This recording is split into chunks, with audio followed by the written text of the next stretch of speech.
covered. All right. And bloop. Bloop, he said, as if to signify a light change.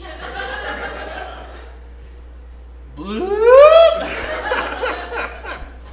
Hey! Give it up for Bill and Drew in the tech booth, everybody. Oh, shoot.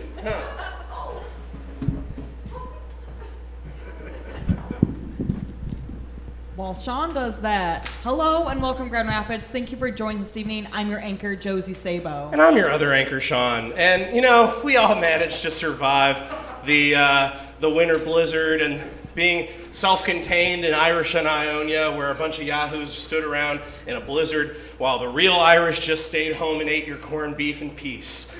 We have the local, national, and world stories that you may have missed. You're welcome, Grand Rapids. This is NewsFlash. Ding.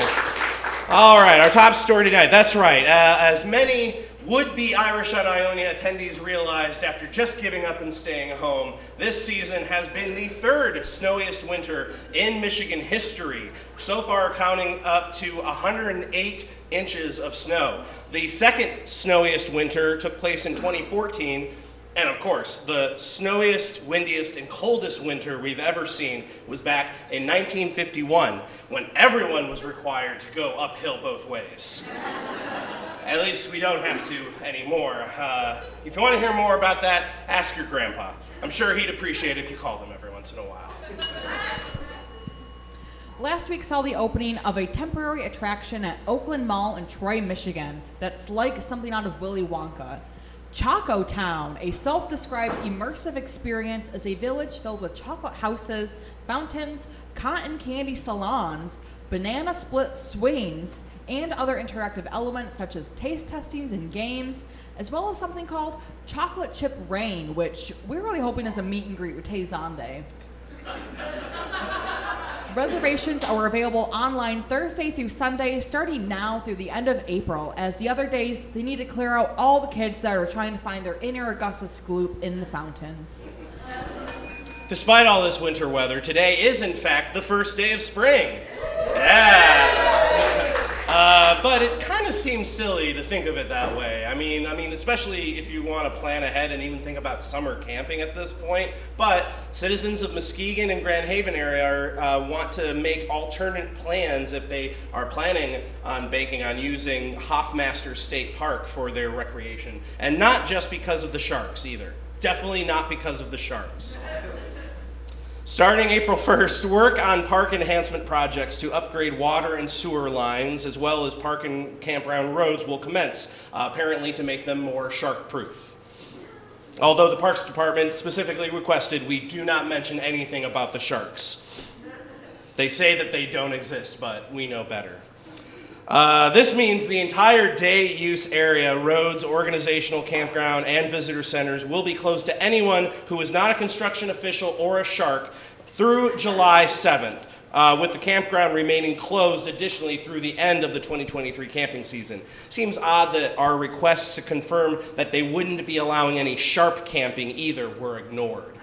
We know what you're doing, Hoffmaster State Park. You're trying to hide the sharks. Renovations to the day-use toilet facilities and Gillette Visitor Center are slated for 2024 or later. So, if you want to get that last-minute Camp BM out of you, now's the time. You got a week before if you want to say that you use the vintage toilets before they're given away to the sharks.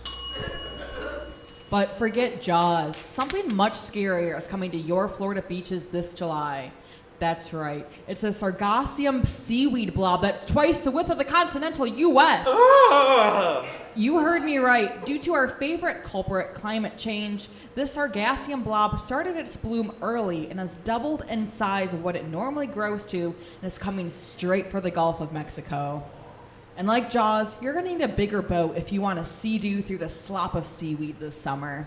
Or just embrace it and succumb to the blob.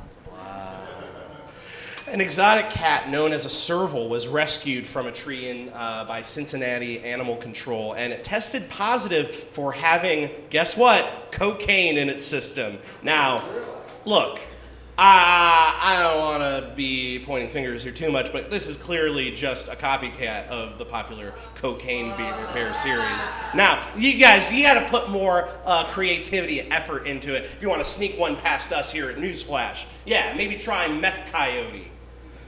Or the Angel Dust Angelfish. Or maybe just Pixie Stick Pig. Just try something else, you know? Cocaine's so played out. The world is your opioid oyster. In other cocaine news, a submarine carrying 3 tons of the fruit of the poppy was seized in the Pacific Ocean off the coast of Colombia. Rescuers found only 2 survivors on the submarine who were suspected of being cocaine traffickers, a bear and a serval. I mean, I'd love to get a joke about cocaine shark in here, but I'm floundering. Customs stopped a traveler who had arrived at Detroit Metro Airport with 6 giant African snails in their suitcase. The traveler, who had come from Ghana, apparently was intending to ingest the snails, who were still alive at the time. Even worse, we found out he was planning on snorting them. According to the agriculture specialists, giant African snails are considered a prohibited invasive species, as they pose not only a threat to the ecosystem, but can carry parasites that can lead to meningitis in humans. Typical Americans, you know, we automatically assume that the African snails are a threat. But if they came from Europe, it's just all good to escargot. I see what you're doing. I see you. Yeah. Oh. Wasn't that nice and refreshing? We went through an entire news flash without mentioning Elon Musk or Donald Trump. Yeah. So nice. So good. So great. Yeah. But just kidding. On Saturday, Trump made a breaking statement. The far and away leading Republican candidate and former president of the United States of America will be arrested on Tuesday of next week. Protest and take our nation back. That's your Trump? That's my Trump. All right, fair enough. Okay. Finally, we're getting some good news and results, though. The day has finally come that Trump has admitted he's the former president and accepted his defeat in the 22 election. Anything you want to add, Sean? No. Why? Why do you think I want to add something? Well, normally this would be like our top story of the segment, and you would have launched into a rant that was pretty funny, but kind of also left everyone feeling pretty sad. Look, I'm turning over a new leaf, okay? I'm not your monkey anymore. I'm not just going to be up here talking and doing the Trump impression. And you guys can pray at the altar of Elon and Donnie all you want to get a drop of gold from their fake billionaire teats. I think the best we could do is to try to treat these people with compassion. Yeah. What? Yeah, no, that's why I have invited a very fine bootstrap-pulling entrepreneur with a, I think, amazing business venture specifically geared towards the people that number 45 is appealing to. So everyone, please welcome the CEO of Alibi and Save, Drew Richman. Thanks for joining us, Mr. Richman. So, what can you tell us about this business of yours, Alibi and Save? Yeah. Alibi and Save. Yeah. Our main mission is to get you off. Wait. And let people know that you weren't where you were. Wait. You were never there. Actually, I kind of find it offensive that you said I was there. Whoa, wait. Put that clearly real gun away. We need... are you suggesting your business caters specifically towards insurrectionists? Listen, we've had a boom since the insurrection. But you were around before that? We were around long before that. No one knew what was going on with that one island. You remember that? Oh, We flew them there. Oh. Alibi and Save. Any other greatest hits? Well, I don't want to offend you or anything, but More so than the Scene Island thing? yes, we've actually been around for years. You know the Zapruder film? Wait. Yeah. Wait. So you're behind the alibi for that? Yes, we are. Could you remind people who are... John F. Kennedy was shot in Dallas. Who did it? You'll never know the real answer. Oh, wow. So, like, how does this work? How do you provide alibis to people as a business? Well, Sean, we project their image everywhere. On the other side of the world. Like holograms? You could say holograms. Okay. What should I say instead? You should say a live video of you walking through the streets of Johannesburg. That sounds like a hologram. Okay. Well, we have lots of good scientists that take care of that. I'm just the CEO. Okay, fair enough. All right. And that's it? You just, like, project them being in a different location? You were never there. Seems easily disproved. Yeah, right. What happens when, like, the authorities come calling? And Well, we actually have excuses for every single person. Actually, one of the benefits of the January 6th violators is that they were all each other's alibi. So it's just like a giant, like, phone chain of people calling each other and vouching for them? Exactly. Oh. And at alibi and save, we can make sure you're off scot-free. Okay, I don't know if I endorse this anymore. I thought it was something else, I guess. I don't know. Did we have any more questions for the CEO of Alibi and Save? I don't know if I should be doing this or not.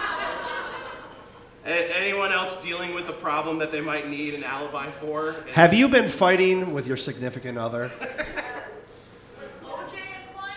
Ooh, yeah, that's a good question. Yeah. Actually, OJ wasn't a client. Oh no, that's why he got caught. He got caught stealing that sports memorabilia. Yeah. He served his time though. Yeah. For the only crime he's ever committed, which was That one crime. stealing the sports memorabilia. The juice was loose, and that's not our fault. All right, anyone else? One more question. Okay. What would you say to the news media who thinks you're feeding into the lies? Yeah. Oh, that's a great question. From Almost like a journalist aspect almost- question. Fake news media, by the way. I just want to say that we donate heavy to the news. Yeah, I was feeling like almost We're- entirely fake news is your literal bread and butter. We're resources for the news constantly. Oh gosh. All right, give it up for, I don't know why, Drew Richman, everyone. Okay, no, put that real gun away. All right. Residents of the Liaoning province in China were told to seek shelter or carry umbrellas as worms rained down on them last week. The scientists are saying that this was most likely caused by global warming. What? Did you want another cocaine bear joke or something? All right, whatever. If you would like to see your name up here, you can submit your jokes to the email comedyoutletmondays@gmail.com with the subject NewsFlash Tips. That's right, and you can follow us on Facebook, YouTube, Instagram, and Twitter. You can watch videos of old shows, get lineups for future shows, find our submission form to put your act on our stage, learn about other ways that you can get involved. And if you don't want to wait around for all that, you can hop up on stage at the end of the show during our free open improv jam. Yeah! But now, Grand Rapids, you're welcome. Newsflash, this is Comedy Outlet Monday!